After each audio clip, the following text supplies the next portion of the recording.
ఏదన్నా పొరపాటుగా జరిగితే మీ జీవితానికి ఎవరు సంరక్షకులు? పోలీసులు ఎంతవరకు సెక్యూరిటీ ఇస్తారు 31st నైట్? దయచేసి దీనికి అటెండ్ అవ్వకుండా ఉంటే చాలా చాలా బాగుంటుంది. ఈ 31st నైట్ పేరుతో ఈ తాగడాలు, తిరగడాలు, రకరకాల బ్యాచ్లు, ఎన్నో రకాల మానభంగాలు, ఎన్నో రకాల కిడ్నాప్లన్నీ జరిగే అవకాశాలు ఉంటాయి.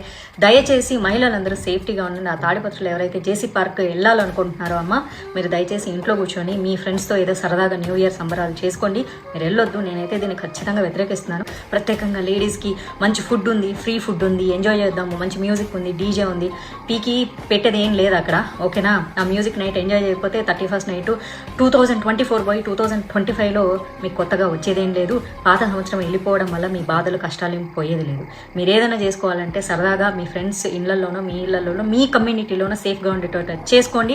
దయచేసి ఆ పెన్నా నది ఒడ్డున మీ సంరక్షణకు ఎవరు బాధ్యులు కారు.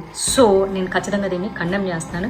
Ladies be safe. సబ్డ్యూట్ కాస్ట్ బజరంగ్ దళ ఇంకా ఏంటంటే ఉన్నాయా? వర్షత్ మంచి అమ్మాయినని పెట్టకూడదా?